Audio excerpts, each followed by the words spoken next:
प्रयास किया था बैरिकेडिंग लगा के उनको रोका था, लेकिन कुछ लोग वहाँ से निकले थे। फिर हम लोगों ने डाक बंगला चौराहे पर इनको कम्प्लीटली रोक लिया है और रोकने के बाद बैरिकेडिंग कम्प्लीटली लगा लिया था। इसी क्रम में इनके कुछ प्रतिनिधि मंडल है, जो प्रतिनिधि मंडल जो 5-6 स्थान के अंदर नक्की के लिए, हालांकि दल ज्यादा है तो संख्या उनमें से 10-12 का आसपास हो गई है। सभी लोग मिल करके यहाँ से प्रतिनिधि मंडल बनकर गए हैं। मजिस्ट्रेट हमारे जो भी रहे हैं, पुलिस पदाधिकारी रहे, साथ में गए हैं उनके, और उनका विज्ञापन जिला पदाधिकारी महोदय को सौंपने के लिए। इसे ट्रैफिक व्यवस्था के बारे में आप कुछ बताना चाहेंगे, किस तरीके से लोगों को काम? हम लोगों ने ट्रैफिक के लिए इनको जो इन्होंने लगाया था, क्योंकि जब भी ये लोग जुलूस के फोन में आते हैं तो डेफिनेटली ट्रैफिक कुछ समय के लिए बाधित तो हो जाती है, तो हम लोग रूट को डाइवर्ट कर देते हैं तत्काल, और उसके बाद जैसे डिस्पर्स हुआ फिर हम ट्रैफिक सुचारू करा दे रहे हैं।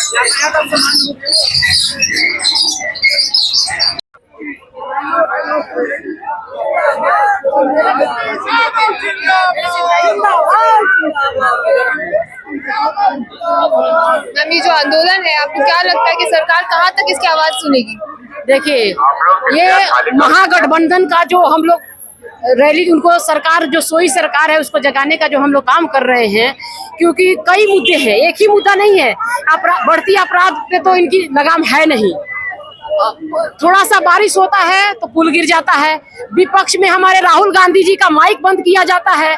तो इतनी सरकार डरी हुई है, भारत सरकार से लेकर स्टेट सरकार तक। ये कहते हैं हम डबल इंजन की सरकारें हैं, लेकिन डबल इंजन की जो सरकार है इतनी डरी पड़ी हुई है, जो विपक्ष से हिली पड़ी हुई है। तो हम लोग अपना विरोध प्रदर्शन कर रहे हैं। आने वाले दिन में अभी जनता थोड़ा बहुत समझ गई है इनकी जो एजेंडा है, और आने वाले दिन में इनको उखाड़ के फेंकेगी, राज्य से लेकर सेंटर तक।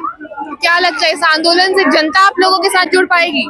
बिल्कुल जुड़ी हुई है। आप देख भी रहे हैं, वोट परसेंटेज भी हम लोगों का बढ़ा है और हम लोगों का मनोबल बहुत हाई है, क्योंकि राहुल गांधी के नेतृत्व में पहले इन लोगों ने अरबों रुपया लगाकर मेरे राहुल गांधी का पप्पू बनाने का काम किया, लेकिन इन लोगों का नहीं चला। उनसे पढ़ा लिखा इनके यहाँ कोई नहीं है। ऑक्सफोर्ड के हमारे पढ़े लिखे हमारे राहुल गांधी जी हैं, इनके यहाँ कोई नहीं इतना पढ़ा लिखा है, और इनकी कोई विजन नहीं है। 17 साल का जो बात करते, 17 साल इनको जनता यहाँ बिहार की मौका दी, उसके बावजूद भी महंगाई, बेरोजगारी, बढ़ते अपराध, इनका कोई लगाम नहीं है साहब। तो क्या इसका लगाम पहले था जब?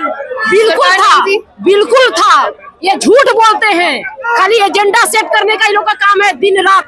क्या बिहार जो है सिर्फ नीतीश सरकार के राज्य में सुरक्षित नहीं है? बिल्कुल नहीं है। पहले सुरक्षित थी, बिल्कुल थी, क्योंकि इतना पर इनकम जो जनता का था, आप किसी स्टेट से मिला लीजिए, सबसे ज्यादा यहाँ बेरोजगारी है और सबसे जनता की आय सबसे निचले स्तर पे पहुँच गई है। कैसे निकल गए? भीतर जाइए, भीतर जाइए। अपनी सरकार डर रही है। जाना चाहेंगे कि आंदोलन का उद्देश्य अब कहाँ तक लेकर के जाना चाहेंगे? बिहार राज्य में बढ़ती आपराधिक घटनाओं के कारण हम लोग रोड पे उतरना पड़ा। विपक्ष का काम है, जब जब सत्ता नशा में चूर रहती है तो हम लोग रोड पे उतर के उसको सही सबक सिखाने का काम करते हैं। जनता कहाँ तक आप लोगों से जुड़ेगी? जनता तो देख रही है कि जनता हम लोग का आवाज उठा रही है। आए दिन मर्डर, आए दिन हत्या, आए दिन चोरी, आए दिन बलात्कार, आए दिन डकैती, डेली कुछ ना कुछ घटना डेली हम लोग के बीच में होते जा रहा है, और सरकार आराम से सो रही है। क्या विपक्ष को भी आने वाले चुनाव में इस चीज का खामियाजा भुगतना पड़ेगा? जनता जुड़ेगी क्या गठबंधन? आने वाले विधानसभा का उपचुनाव भी है 4 जगह, उसमें भी सत्ता पक्ष को भुगतना पड़ेगा और विपक्ष के लोग को भी भुगतना। विपक्ष के लोग इसके लिए तो रोड पे उतरेंगे ही, और सत्ता पक्ष के लोग सरियाम नशा में चूर है।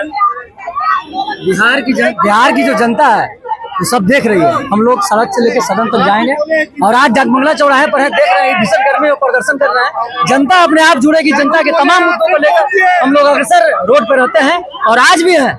और जिस तरह से बेलगाम में सरकार है, सत्ता के चूर में नशा में बैठी है, सिर्फ शराब बेच रही है और बचवा रही है अपने प्रशासन से, किसी को फिक्र नहीं है। आज मसौरी में कल रात देर रात निर्मम हत्या कर दी गई है।